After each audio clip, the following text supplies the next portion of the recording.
Hello, everyone. We're going to skip the guide this week to talk about a new game that recently dropped called Expedition Agartha. I've played it for around 10 hours now, and I'd like to give you my thoughts on the game and let you know if you should cop it. So, Expedition Agartha is described by its Steam page as a hardcore multiplayer first person looter survival game. Say that 3 times fast. Think Tarkov, Hunt Showdown, games like that, but this game has a heavy focus on melee PvPvE.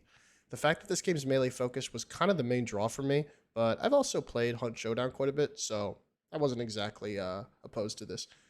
Now, before going further on my thoughts, I want to mention that I received my copy for free by the developers, but I'm going to do my best to keep that from influencing my opinion on the game as a whole. And they didn't tell me to say anything, so, full disclosure. The gameplay of Agartha is a fairly simple gameplay loop. You enter the world as a freebooter or mercenary. Freebooter basically has you spawn in with some basic equipment, which you can get for free after you extract, and mercenary will have you actually playing the game. This is an extraction like, so whatever you want to call it, Tarkov like, blah, blah, blah. Death matters. You don't want to lose everything you've worked for, so you'll have to look for smokestacks that appear over campfires, which make up the extraction points. So whenever you get all of your loot, you'll escape through those extraction points. In the open world, you'll come across AI mobs in the form of zombies, humans, other players, and you can find new equipment in that world in the form of armor, weapons, ammunition, upgrades, all throughout. You can also find resources which can be used at your home base to craft helpful potions, buffs, and all sorts of foods and stuff like that. The combat. The combat is something that leaves me conflicted. It's finicky, and there's a heavy emphasis on your build and stat distribution rather than your mechanical skill. This isn't inherently an issue, and it's not an objective flaw of the game, but it isn't typically what I prefer, and it's not what I'm attracted to in most gameplay in most games.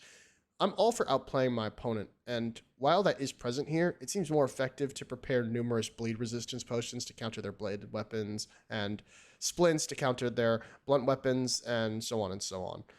Some of you may find this as a plus side, as the lower skill ceiling allows more people to interact with the game without being muscled out by sweats, but I feel that Chivalry 2 is about as simple as the combat can get while still being engaging.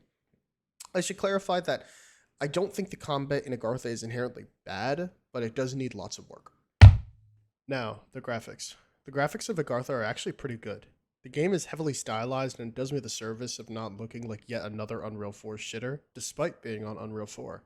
The assets are also of pretty decent quality, so when I find a new weapon or armor set, I'm satisfied. The other areas of the game that aren't the starting area look actually really good, and they make the game, pretty unique. The starting area is kind of just like this beach, cavey place, and it's not all that special.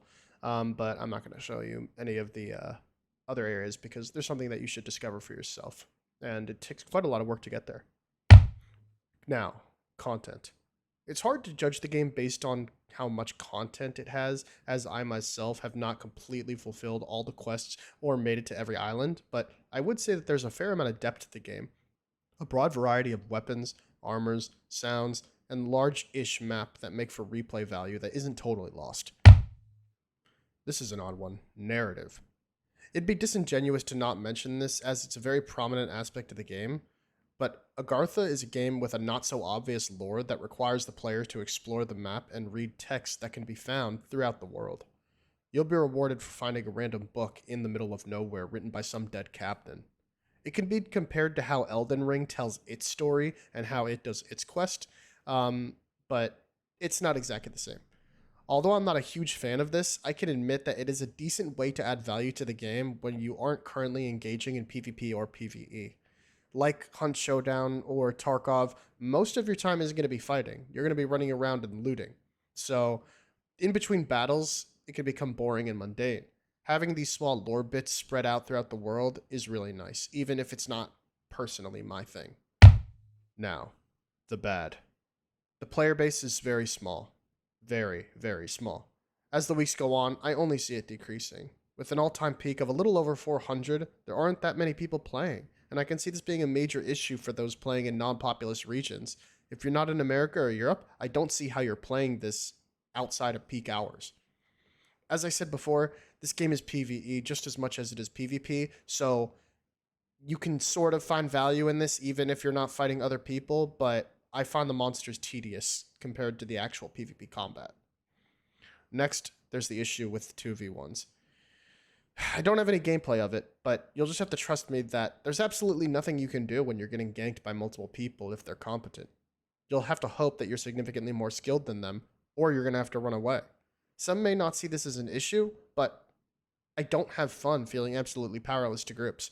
Because the time to kill is so unbelievably high, you cannot kill groups. In something like Hunt Showdown or Tarkov, you can get lucky and just pop a headshot on 2 of them and call it a day. But that's just not possible here. The answer to this could be to hire AI mercenaries to enter the map with you, but they're incredibly stupid and get stuck on many things often, or so I've been told by Zuki Lada. Lastly, the game is just too raw. Bugs, issues, crashes, and much more make it extremely unenjoyable, and I find it hard to enjoy the game through all of those issues. But what exactly do I like about the game? The best aspect of Agartha to me personally is the interactions with other players as a result of the proximity chat feature. Talking to each other before, during, and after a battle is quite enjoyable, and it's a totally unique experience which I assumed that I would have to wait for Renown to have.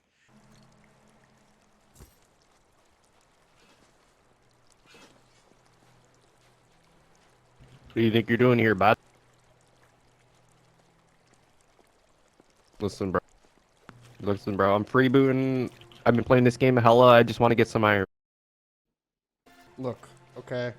Unless you're here for iron 2, then we gotta fucking fight. Listen, we're probably gonna have to fight.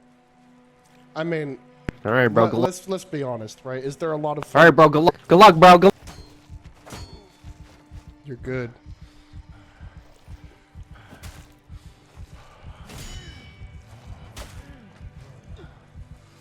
But am I good enough? I don't know. I'm trying to perfect parry you. It's not working. Me like that.